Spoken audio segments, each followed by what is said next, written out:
Bismillahirrahmanirrahim. Assalamu alaikum. I am Dr. Zahida Parveen, PhD Special Education, and I am working as Assistant Professor at University of Education, Lower Mall Campus, Lahore. This is the course of Teaching of Mathematics to Visually Impaired Children, and this course is from Masters in Special Education with an area of specialization Visual Impairment. The code of this course is 4137 with 3 credit hours. The title of today's lesson is Games-Based Learning. This lecture is a continuation of previous lecture. In our previous lecture, we have discussed description of games-based learning and how games-based learning is used as a teaching method in the classroom. And then we have discussed its benefits and few limitations in the classroom. We were talking about that how games-based learning caters individual needs in the classroom, and Gardner's theory of multiple intelligence plays a very important role when we are applying games. In today's lecture, we will discuss in detail that how Gardner's theory affects games-based learning and how it is useful when we are using games-based learning. And then we will discuss specifically that how games can be used in the mathematics classroom and how they work and how they are useful in the maths classroom. So we were talking about that Gardner's multiple intelligence theory helps to cater individual needs in the maths classroom, because Gardner's theory is based on multiple intelligences and it involves many abilities of the students. Here you can see in the circle that all 8 multiple intelligences are enlisted. If we start from the linguistic, next is logico-mathematical, naturalist, spatial, bodily kinesthetic, musical, interpersonal and intrapersonal. In this circle, there is identified a single word for each multiple intelligence, which will show you a summarized look of multiple intelligences. First one, linguistic, and the word chosen for it is word smart, because the students who are using their linguistic skills, they are very word smart. Logic smart is used for logico-mathematical. Those students who are using their logico-mathematical skill in the classroom, they are logic smart.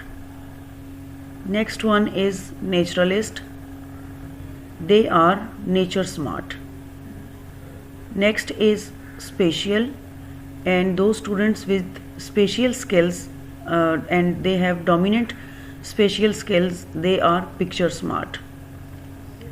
Bodily kinesthetic, the word identified for this is body smart. Musical, these students are music smart. Interpersonal students are people smart, because they have good interpersonal relationships with others. Next is intrapersonal, and these students are self smart, because they focus on their selves. Now we will discuss briefly one by one all these multiple intelligences of Gardner's. First one is linguistic. Those students who use linguistic intelligence, they excel in words, languages, poetry, poets, writers.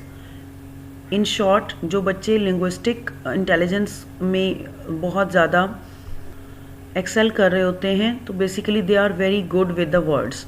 Writings के साथ वो बहुत अच्छे होते हैं, लिखना पढ़ना वो उनके बहुत अच्छी स्किल्स डेवलप होती हैं। Next one is bodily kinesthetics. Those students who are using their bodily kinesthetic intelligence, they excel in performing sports, physical activities and body movements, sports, athletes, etc. So physical activities के साथ ये बच्चे बहुत ज़्यादा involve होते हैं जो कि bodily kinesthetics होते हैं, and they know very well the use of their body, उसको बहुत ज़्यादा यूज़ करते हैं और effectively, efficiently यूज़ करते हैं. So they are very good in performing arts and performing sports and all those activities which involve physical activities.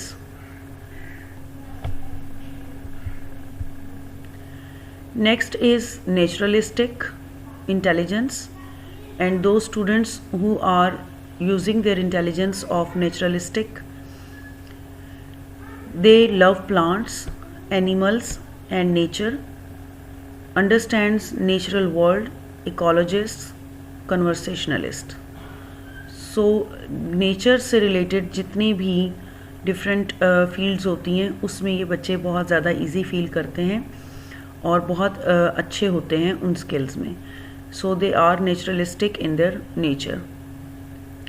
Next one is logico mathematical, और it is also called as logical mathematical. These students excel in maths, logical thinking, like bankers, accountants. तो ये बच्चे जो है वो excel करते हैं maths में. They are very sharp in doing mathematical problems. और basically जिस skill में ये बहुत अच्छे होते हैं that is logical thinking. तो ऐसे बच्चों की logical thinking बहुत strong होती है, वो किसी भी area में हो, किसी भी field में हो. तो basically जो skill वो develop कर रहे होते हैं वो logical thinking की skill होती है. और प्रोफेशन जिसको वो चूज़ करते हैं ज़्यादातर बैंकर्स, अकाउंटेंट्स और and all other fields which involve mathematicians, good mathematicians. तो जो बच्चे अच्छे मैथ्स में बहुत अच्छे होते हैं तो डेफिनेटली उनकी लॉजिकल थिंकिंग बहुत अच्छी डेवलप होती है और फिर वो उसके अकॉर्डिंगली अपना एरिया चूज़ करते हैं. Next one is musical. These students excel in performing and composing musical pieces. तो म्यूज़िक के अंदर इनका बच्चों का बहुत ज़्यादा इंटरेस्ट होता है, ऐसे बच्चों का जो म्यूज़िकली इंटेलिजेंट होते हैं, और दे चूज़ सिंगिंग और musical composing as their profession mostly. Next one is intrapersonal. दो students who are very efficient in the interpersonal intelligence. They have the ability to understand one's inner feelings, self-realization and to know about own skill philosopher. So अपनी, जिसे हम कहते हैं कि अपनी ज़ात का बहुत अच्छा इल्म उनको होता है कि वो कहाँ पर उनकी परफॉर्मेंस अच्छी हो सकती है, किस चीज़ के अंदर वो बुरा परफॉर्म कर सकते हैं, क्या उनकी लाइकिंग्स हैं, क्या डिसलाइकिंग्स हैं, कितना वो काम कर सकते हैं, उनकी इनर एबिलिटीज़ क्या हैं. So they are very good at their self realization, और अपने बारे में उनकी थिंकिंग एबिलिटीज़ बहुत अच्छी होती हैं. Next one is visual spatial, और it is also called as only spatial. These students are very sharp in shapes, designs, graphics and visualizations. तो ये बच्चे जो हैं ये प्रैक्टिकल ऐसी चीज़ें काम करने में बहुत अच्छे होते हैं जिनमें आर्ट वर्क इन्वॉल्व होता है, डिफरेंट शेप्स को बनाना, डिफरेंट डिज़ाइन करना, उनको ऑर्गेनाइज करना, ग्राफिक्स को डेवलप करना और विजुअलाइजेशन के थ्रू काम करते हैं. तो विजुअल स्पेशियल होते हैं ये students, and they become mostly designer and engineers. Like engineers जो हैं वो टोटली आर्ट से डिफरेंट है, तो आप इसको ये स्पेसिफाई नहीं कर सकते कि विजुअल स्पेशियल में सिर्फ वो शेप्स होती हैं जो कि आर्ट में जिनका काम होता है, बल्कि ये कोई भी जो मैथमेटिकल फील्ड है या इससे अलावा भी कोई और फील्ड जिसके अंदर शेप्स, डिज़ाइंस और ग्राफिक्स इन्वॉल्व हो रहे होते हैं, तो वो विजुअल स्पेशियल स्किल्स में इंक्लूड होते हैं. Next one is interpersonal. These students have ability to organize people, good activities, group activities and social relationships. So these students are very good while they are working in different groups. Classroom के अंदर हों या बाहर हों, society में उनका जो role होता है, they are very good at interpersonal skills, relationships. और इस तरह के जो इंटेलिजेंट पीपल होते हैं, बच्चे होते हैं जो कि इंटरपर्सनल इंटेलिजेंस को बेस बनाते हैं और they are very good at interpersonal relationships, they will become leaders in the future and also social workers. तो इस तरह की चीज़ें वो चूज़ कर सकते हैं. So these were the 8 intelligences presented by Gardner's. And individual needs की जब हम बात करते हैं तो हर एक बच्चे में इसकी डिफरेंट इंटेलिजेंस का लेवल होता है. हर एक बच्चा वो एक ही तरह से इंटेलिजेंट नहीं होता. कुछ स्टूडेंट्स जो हैं वो किसी एक स्किल में बहुत ज़्यादा इंटेलिजेंट होते हैं और कोई दूसरा स्टूडेंट जो है वो किसी और स्किल में ज़्यादा इंटेलिजेंट होता है. तो इंडिविजुअल नीड्स के साथ, क्योंकि गेम्स जो हैं वो हर एक तरह की इंडिविजुअल नीड उसमें किसी भी इंटरेस्ट के साथ बच्चा हो, किसी भी प्रोमिनेंट इंटेलिजेंस के साथ जो स्टूडेंट है वो गेम्स में इक्वली परफॉर्म कर रहा होता है, चाहे वो विजुअल स्पेशियल हो, इंटरपर्सनल, इंट्रापर्सनल स्किल्स, म्यूज़िकल, हर तरह की स्किल जो है वो गेम्स में यूज़ हो रही होती है. सो गेम्स में इतनी डाइवर्सिटी होती है कि वो एक ब्रॉडर लेवल पर इंडिविजुअल नीड्स को डील कर सकती हैं. Now we will discuss use of games in mathematics. One way to increase visual learning is by leveraging purposeful gameplay to engage students and build their understanding of critical math skills. So technically teachers should be sharp enough in planning कि वो इस तरह से games को plan करें जिसमें एक leverage हो रहा हो, प्रॉपर एक बैलेंस हो रहा हो कि स्टूडेंट्स जो हैं वो गेम प्ले में इंगेज भी हों, उसको एंजॉय भी करें और उनकी जो क्रिटिकल मैथ स्किल्स हैं उनकी अंडरस्टैंडिंग भी उनमें डेवलप हो. सो जस्ट फन नहीं होना चाहिए गेम्स में, बल्कि जो मैथमेटिकल स्किल्स हैं उनको डेवलप करने के लिए हमें इंक्लूड करनी है इस तरह की games. For learners who approach math with difficulty or discomfort, math games provide a more engaging context for introducing and practicing new skills. The impact on motivation and engagement alone can explain much of the positive impact for games.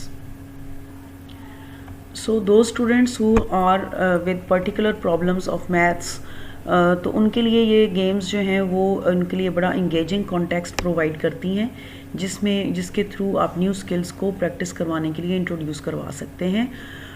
तो जैसे हम कहते हैं कि खेल ही खेल में बच्चे लर्न कर रहे होते हैं मैथ्स, और उनका क्योंकि जो गेम्स हैं उसमें बच्चों की मोटिवेशन और इंगेजमेंट लेवल जो है वो बहुत अच्छा होता है और उसकी वजह से जो है वो गेम्स का एक पॉजिटिव इम्पैक्ट आता है बच्चे की लर्निंग पर, और उस तरह से वो ज़्यादा से ज़्यादा मैथमेटिकल स्किल्स जो हैं उनको प्रैक्टिस करता है थ्रू गेम्स. सो गेम्स को यूज़ करना ऐसी क्लास में जहाँ पर आपके पास ऐसे स्टूडेंट्स मौजूद हों जिनके लिए मैथमेटिक्स एक बहुत बड़ा प्रॉब्लम है और मैथमेटिकल लर्निंग में वो बहुत पुअर हैं. अगर आप किसी भी और टीचिंग मेथड के थ्रू पढ़ा रहे हो तो ऐसी क्लास के लिए या ऐसे स्टूडेंट्स के लिए गेम्स जो हैं वो मैजिकल इम्पैक्ट दे सकती हैं, क्योंकि और उसकी रीज़न यही है कि मैथ्स में जो एक कुछ स्टूडेंट्स को बहुत एक बोरियत लग रही होती है, बोरियत का एलिमेंट होता है, तो गेम्स के थ्रू आप उनकी मोटिवेशन और एंगेजमेंट लेवल को इंक्रीज़ कर सकते हैं और इस तरह से साइमल्टेनियसली उनकी लर्निंग भी हो रही होती है मैथमेटिकल स्किल्स की. Games provide students with opportunities to drive their own learning, develop problem-solving skills, and receive immediate feedback, encouraging productive struggle and persistence in the face of temporary setbacks. So, math games जो हैं उनमें बहुत सी ऐसी activities मौजूद होती हैं जिसके through बच्चा अपनी लर्निंग को खुद से ड्राइव करना सीखता है. दैट मीन्स कि वो अपनी लर्निंग को खुद मॉनिटर कर रहा होता है कि मुझे कितना मैं सक्सेसफुल हुआ हूँ किसी एक गेम को प्ले करने में। क्योंकि जब आप गेम्स के थ्रू लर्निंग करवा रहे होते हैं तो उसमें टीचर फीडबैक से पहले एक इंटरनल फीडबैक बच्चे की तरफ से भी उसकी अपनी लर्निंग के टुवर्ड्स आता है और उसकी वजह से वो सेल्फ अवेयर भी होता है। इसके अलावा गेम्स जो हैं वो प्रॉब्लम सॉल्विंग स्किल्स डेवलप करने के लिए बहुत इंपॉर्टेंट होती हैं, क्योंकि उसमें जितनी भी इस किस्म की प्रॉब्लम्स बच्चे फेस करते हैं तो उसको सॉल्व करने के लिए वो गेम्स में ज़्यादा शार्पली काम कर रहे होते हैं।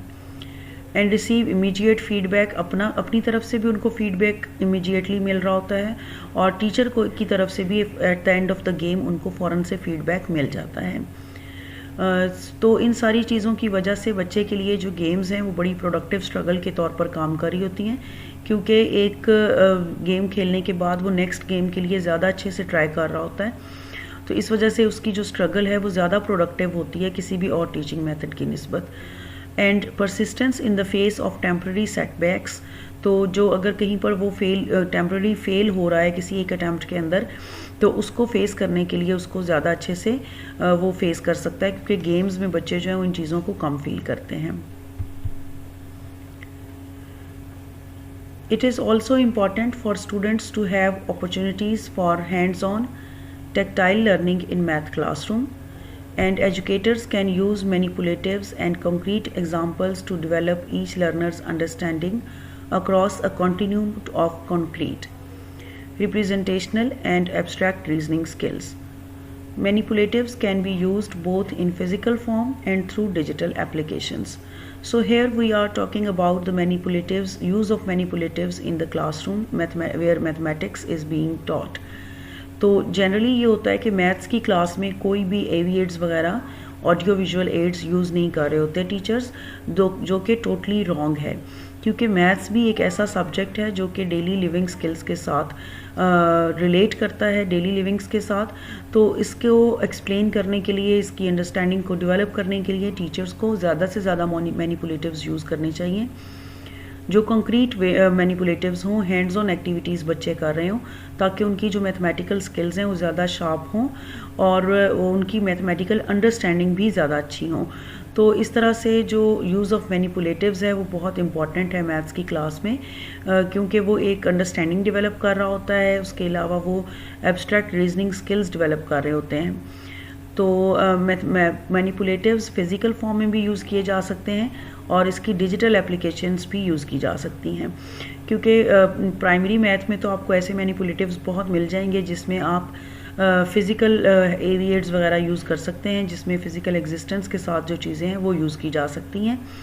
लेकिन जो हायर मैथ्स है उसमें ज़्यादातर जो आप मैनिपुलेटिव्स यूज़ करेंगे वो डिजिटल होंगे, डिजिटल एप्लीकेशंस के साथ होंगे। तो जितना ज़्यादा आईटी बेस्ड क्लास होगी हायर ग्रेड्स में, उतनी अच्छी जो है वो बच्चों की अंडरस्टैंडिंग होगी मैथ्स में।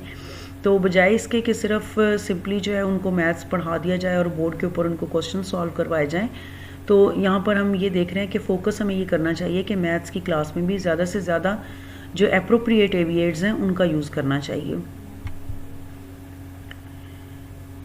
When students are provided these learning opportunities involving manipulatives combined with games-based learning experiences, they often report higher levels of interest in math. So जो combination है manipulatives का with games जो इन दोनों का combination है, यानी manipulatives का use और games के साथ, तो इससे बच्चों का मैथ्स में इंटरेस्ट बहुत ज़्यादा इंक्रीज़ होता है, ये रिसर्च रिपोर्ट करती है। बिकॉज़ जब आप डिफरेंट एविएड्स भी यूज़ कर रहे हैं क्लास में, चाहे वो फ़िज़िकल हों, और उसके साथ फ़िज़िकल मैनिपुलेटिव्स को यूज़ करते हुए अगर आपने कोई गेम्स इंट्रोड्यूस करवाई हैं जिसमें सिर्फ जस्ट प्ले नहीं है बच्चों का, बल्कि आप वो डिफरेंट चीज़ों को यूज़ करके फ़िज़िकली हैंड्स ऑन एक्टिविटीज़ करने के साथ साथ वो जो है वो लर्न कर रहे हैं, तो गेम्स प्लस मैनिपुलेटिव्स जब मिलते हैं, और इसी तरह से जो हायर ग्रेड्स के लिए अगर आप डिजिटल गेम्स की एग्जांपल्स लेते हैं, तो डिजिटल गेम्स को खेलते हुए बच्चे जो हैं उनके साथ जब मैथ्स की वो एक्सरसाइजेस कर रहे होते हैं, तो इससे उनका मैथ में इंटरेस्ट बहुत इंक्रीज़ होता है। गेम्स वर्क कैसे करती हैं? How games work for the individuals in the classroom. Games makes brains grow. क्योंकि एक बहुत जो बेनिफिट है गेम्स का वो जनरल यही होता है कि वो ब्रेन्स को ग्रो करती हैं। इसी वजह से जब आप चाइल्डहुड में देखें कि जो बच्चे बहुत ज़्यादा खेलते हैं वो प्रैक्टिकली बहुत ज़्यादा इंटेलिजेंट होते हैं। तो अ study using fMRI technology showed that 3 areas of brain growth after 2 months of playing digital games. तो डिजिटल गेम्स के साथ भी ब्रेन ग्रो करता है और फिज़िकल गेम्स के साथ भी ब्रेन ग्रो करता है।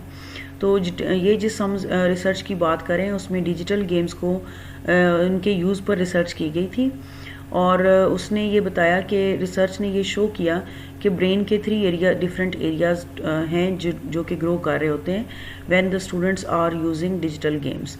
द प्री फ्रंटल कॉर्टेक्स, और ये जो प्री फ्रंटल कॉर्टेक्स है ये रिस्पॉन्सिबल होता है for abstract thinking, analyzing, making choices and making predictions.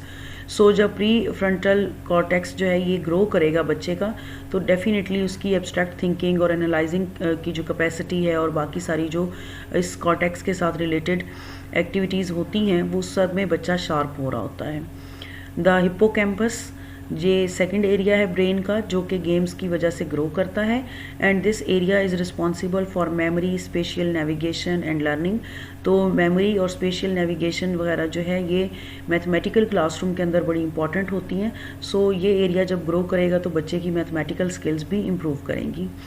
Third area brain का जो ग्रो करता है as a result of games that is cerebellum and cerebellum is responsible for different movements. तो इस तरह से ओवरऑल जो है वो गेम्स बहुत प्रैक्टिकल इफ़ेक्ट्स देती हैं आपके क्लास में जो स्टूडेंट्स जिनको आप गेम्स में इन्वॉल्व कर रहे हैं उनके ब्रेन्स पर। तो जैसे जैसे ब्रेन उनका ग्रो करेगा, डिफरेंट एरियाज उसके ग्रो करेंगे तो उस तरह से उनकी मैथमेटिकल स्किल्स जो हैं वो भी इम्प्रूव होंगी। सेकेंड जो है हाउ गेम्स वर्क में दो इम्पॉर्टेंट चीज़ है that is games teach productive struggle. ये बड़ा इम्पॉर्टेंट और एक इंटरेस्टिंग पॉइंट है क्योंकि गेम्स जो हैं वो बच्चों में प्रोडक्टिव स्ट्रगल डेवलप करती हैं। जनरली ये होता है कि बच्चे किसी भी अगर टास्क में वो फेलियर को फेस कर रहे हों तो उसकी वजह से वो डीमोटिवेट होते हैं। लेकिन यहाँ पर क्या है कि if you think about it most of the game playing is failing, so why don't players give up. यानी बार बार बच्चे उसमें फेल, जब भी आप एक गेम करते हैं तो उसमें एक टीम जो है वो विन कर रही होती है और दूसरी टीम लूज़ कर रही होती है, but still they stand up for the next competition. तो ऐसा क्यों होता है? It's because students expect to fail as part of mastering a game.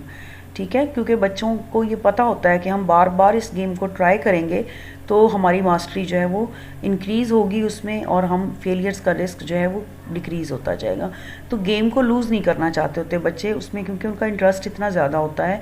तो उस गेम्स को लूज़ ना करने की वजह से वो कॉन्टीन्यूसली एफर्ट्स पुट कर रहे होते हैं to win. It does not make them feel bad.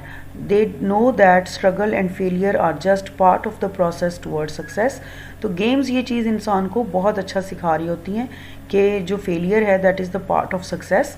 सो बच्चे उसको बार बार ट्राई कर रहे होते हैं और अगली गेम में वो दूसरी टीम से विन करने की कोशिश कर रहे होते हैं या अपने पार्टनर से विन करने की कोशिश कर रहे होते हैं। तो इस तरह से जो गेम्स हैं वो प्रोडक्टिव स्ट्रगल बच्चों को सिखाती हैं, जो कि एक प्रोडक्टिव वे में बच्चे उस स्ट्रगल को यूज़ कर रहे होते हैं।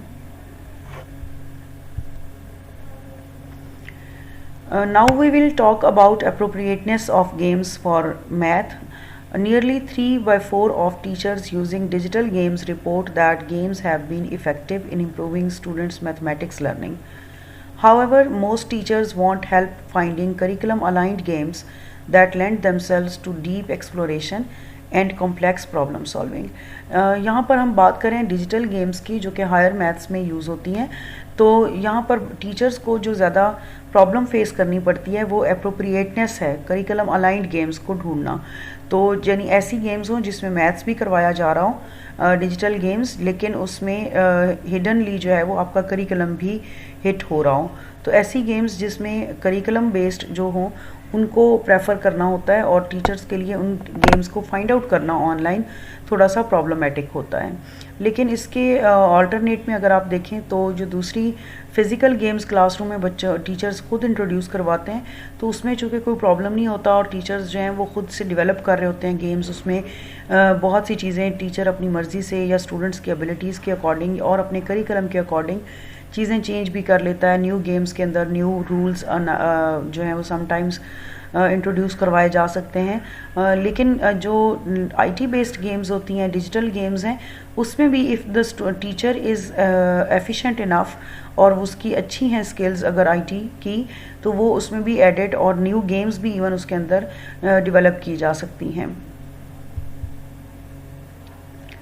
Look for games that create a compelling world of problem solving, allow self-directed exploration, deliver scaffold mastery based learning, and provide data for players to monitor their own progress and offer real time feedback to help players adjust their solution. तो digital games हों या physical games हों, वो इस तरह की choose करनी चाहिए टीचर्स को कि वो एक कंपेलिंग एनवायरनमेंट क्रिएट कर रही हों जिसमें जो कि प्रॉब्लम सॉल्विंग, यानी हर बच्चा जो है वो उसमें एक कंपेल्ड फील करे कि प्रॉब्लम सॉल्विंग जो है उसको हमने इम्प्रूव करना है और इस प्रॉब्लम को हमने सॉल्व करना है। और फिर ये है कि सेल्फ डायरेक्टेड एक्सप्लोरेशन भी होनी चाहिए गेम्स के अंदर। बच्चों को अपनी स्किल्स के बारे में पता चलता है कि मैं किस तरह से खेलूँ तो मैं जीत सकता हूँ। इसी तरह से जो है वो मास्टरी बेस्ड लर्निंग होती है, क्योंकि उसमें गेम्स में बच्चे बार बार उसको ट्राई कर रहे होते हैं और उसके थ्रू वो मास्टरी गेन करते हैं। और इस तरह से इसमें ऐसी गेम्स में बच्चे जो हैं वो अपनी मॉनिटर अपनी प्रोग्रेस को खुद से करते हैं, क्योंकि उनको रियल टाइम फीडबैक मिल रहा होता है और वो अपने डिफरेंट सॉल्यूशंस को एडजस्ट भी करते रहते हैं time to time. Here are few tips for the teachers that how they can choose games. A game must be more than just fun. ठीक है, सबसे पहले तो आपको ये पता होना चाहिए कि सिर्फ फन के लिए गेम नहीं ढूंढी जा रही। अ game should involve friendly competition. Competition होना उसके अंदर बहुत ज़रूरी है। अगर आप इंडिविजुअल बच्चों को ऐसी गेम दे रहे हैं जिसको जस्ट उसने प्ले करना है और उसका जो रिज़ल्ट है उससे उसको कोई ख़ास फ़र्क नहीं पड़ता, तो ऐसी गेम्स शायद इतना ज़्यादा बच्चों का इंटरेस्ट डेवलप नहीं कर पाएंगी मैथ में। तो मैथ के लिए आप ऐसी गेम्स को चूज़ करें, चाहे वो सेल्फ कंपटीशन उसमें इन्वॉल्व हो, लाइक ऐसी गेम्स जिसमें बच्चे जो हैं वो अगर सपोज़ कुछ पॉइंट्स उन्होंने कलेक्ट करने हैं, तो लास्ट टाइम जो उन्होंने अटैम्प्ट किया है उसमें जितने उन्होंने पॉइंट्स को कलेक्ट किया है, नेक्स्ट अटैम्प्ट में उनके लिए टारगेट होता है कि उससे ज़्यादा पॉइंट्स उन्होंने अचीव करने हैं। तो एक friendly type of competition must होना चाहिए गेम्स में। It should keep all of the students involved and interested. So games should have the capacity to involve majority of the students in the classroom and keep them interested throughout the game. ये नहीं हो सकता कि आपने game start की, बच्चे जो हैं वो बहुत ज़बरदस्त उसमें इन्वॉल्वमेंट शो कर रहे हैं और with the passage of time जैसे जैसे गेम आगे जा रही है they are losing their interest, so it means that game is not much working for those students and you should plan a new game for that curriculum content. It should encourage students to focus on the use of language rather than on the language itself. So इसमें आप ऐसी games करवाएं, आप नए सिरे से बच्चों को लैंग्वेज सिखा ना रहे हों। जैसे मैथमेटिकल लैंग्वेज है, मैथमेटिकल जो वोकेबलरी यूज़ होती है उसको आप सिर्फ टीच ना कर रहे हों, बल्कि आप ऑलरेडी अगर क्लास में टीच कर रहे हैं तो उनका यूज़ बच्चे जो हैं वो लैंग्वेज का यूज़ कर सकते हैं when they are playing. Plan to use a game that will allow your students to meet learning objectives. Definitely learning objectives को आप बिल्कुल नहीं भूल सकते जब आप प्लान कर रहे होते हैं गेम्स को। इसी तरह से a game should give students a chance to learn, practice and review specific language materials. So language के लिए चूँकि मैथ्स के जो गेम्स आप करवा रहे होते हैं, किसी भी सब्जेक्ट के से रिलेटेड अगर आप गेम्स करवा रहे होते हैं तो उस पर्टिकुलर सब्जेक्ट की जो वोकेबलरी है और जो उस पर्टिकुलर सब्जेक्ट की लैंग्वेज है वो इन्हेंस हो रही होती है उन गेम्स के थ्रू। तो इस तरह ये चांसेस बच्चों को प्रोवाइड करने चाहिए कि वो उस पर्टिकुलर सब्जेक्ट की लैंग्वेज जो है उसको लर्न कर रहे हों, प्रैक्टिस कर रहे हों और रिव्यू कर रहे हों। तो जैसे मैथमेटिक्स की लैंग्वेज में बहुत से ऐसे वोकेबलरी आती है जो कि बच्चों के लिए बड़ी डिफ़िकल्ट होती है उसको सम टाइम प्रोनाउंस करना और उसको अंडरस्टैंड करना, लेकिन जब गेम्स में वो वर्ड्स यूज़ हो रहे होते हैं तो बच्चे उसको कंपेयर टू जल्दी सीख लेते हैं। Here are few examples. These examples are from the language classroom. और जस्ट इनको मैंने यहाँ पर इसलिए डिस्कस किया कि आपको गेम्स का आइडिया हो जाए कि किस तरह की गेम्स जो हैं वो क्लासरूम के अंदर यूज़ की जा सकती हैं, और इन गेम्स को फिर हम शिफ्ट कर सकते हैं या इनको मोल्ड किया जा सकता है एक मैथमेटिक्स की क्लासरूम के लिए, क्योंकि ये डिपेंड करता है कि आपने मैथ्स का कौन सा कॉन्सेप्ट जो है वो बच्चों को डिलीवर करना है, तो उसके अकॉर्डिंग जो है गेम्स आप चूज़ कर सकते हैं। लाइक पज़ल्स हैं तो क्रॉसवर्ड्स, लॉजिक और जिग्सा वगैरह जो है ये पज़ल्स डिफरेंट आप डिज़ाइन कर सकते हैं बच्चों के लिए। बोर्ड गेम्स हैं जिसमें किसी भी स्किल को यूज़ करते हुए बोर्ड के ऊपर गेम्स करवाई जा सकती हैं। मेमोरी कार्ड गेम, लाइक छोटी सी वो एक्टिविटीज़ होती हैं जिसमें हम मेमोरी कार्ड बच्चे पास ऑन कर रहे होते हैं कि और वो कार्ड के ऊपर जो लिखा होता है उसको मेमोराइज़ करते हैं कि वो कितनी देर तक उसको कीप ऑन कर सकते हैं। विस्पर गेम्स भी यूज़ की जा सकती हैं, ये स्पेलिंग्स और विस्पर एक्टिविटीज़ जो हैं वो स्पेलिंग, प्रोनाउंसिएशन, वोकेबलरी वगैरह के लिए यूज़ की जा सकती हैं। चेन स्पेलिंग है, चेन स्पेलिंग भी वोकेबलरी के लिए यूज़ किए जा सकते हैं। डिस्क्राइब इमेजेस, डाइस गेम्स वगैरह, ये स्पीकिंग, इसके में बच्चों की स्पीकिंग एबिलिटीज़ इम्प्रूव होती हैं। व्हाट इफ़, लाइक अगर आप इस तरह की कोई एक्टिविटीज़ बच्चों को कराते हैं क्लास में कि अगर ऐसा हो जाए तो आप क्या करेंगे, तो उसमें बच्चों को स्पीकिंग का मौका मिलता है। इसी तरह से मिमी है या रोल प्ले है, इसमें लिसनिंग और स्पीकिंग की एक्टिविटीज़ इन्वॉल्व हो रही होती हैं। सो ये लैंग्वेज के लिए गेम्स हैं। इस तरह की और बहुत सी गेम्स आप मैथ्स के लिए डेवलप कर सकते हैं या इसमें से चूज़ की जा सकती हैं। ये इस तरह से कुछ ऐसी मैथ्स की एग्जांपल्स हैं जो कि अगर आप मैथ गेम्स लिख के अगर आप गूगल पर सर्च करेंगे तो आपको बहुत सी ऐसी गेम्स मिल जाएंगी।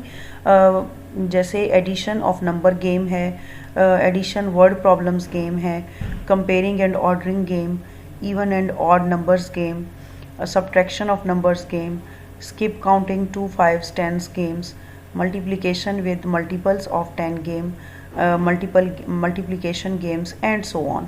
मैंने सिर्फ एक स्क्रीनशॉट यहाँ पर आपसे शेयर किया है जस्ट टू शो यू कि किस तरह से आप ऑनलाइन जो गेम्स होती हैं उनको क्लासरूम के अंदर यूज़ कर सकते हैं और सर्च कर सकते हैं। लेकिन इसमें से बहुत सी गेम्स जो हैं वो पेड गेम्स होती हैं। So it all depends on the school administration कि वो मैथ्स की टीचर के लिए किस तरह की और कितनी गेम्स जो है उनको अरेंज कर सकते हैं। बट यू शुड नो कि इस तरह के रिसोर्सेज मौजूद हैं ऑनलाइन जिनको मैथ्स की क्लास में यूज़ किया जा सकता है। फ्री ऑफ कॉस्ट भी कुछ रिसोर्सेज अवेलेबल होते हैं, but definitely those are very limited. तो if you are working in a private school sector या कहीं पर भी जहाँ आपको लगता है कि आप ऐसे रिसोर्सेज को अरेंज कर सकते हैं या स्कूल एडमिनिस्ट्रेशन से कह के उनकी कुछ पेमेंट्स वगैरह या उनको परचेज़ किया जा सकता है थ्रू स्कूल एडमिनिस्ट्रेशन, तो वो आप कर सकते हैं। इसके अलावा लिंकेजेस जो हैं वो भी ऑनलाइन गेम्स के लिए यूज़ किए जा सकते हैं। यानी जैसे अगर एक टीचर के पास मौजूद है कुछ गेम्स तो उससे दूसरा मैथ्स का जो टीचर है वो बेनिफिट ले सकता है, तो शेयरिंग के थ्रू भी इसको किया जा सकता है। लाइब्रेरीज़ जो हैं वो बड़ी इक्विप्ड होनी चाहिए ऑनलाइन जो गेम्स हैं उसमें, और समटाइम्स जो अच्छे स्कूल्स हैं उन्होंने अरेंज भी की हुई होती हैं गेम्स, तो उसमें से टीचर आइडेंटिफाई कर सकता है कि किस तरह से उस किसी भी गेम को यूज़ कर सकता है while they are teaching mathematics in the classroom. So now we have finished our games based learning lecture in 2 series, and if you have any question you can ask me in the Google Classroom. Thank you very much.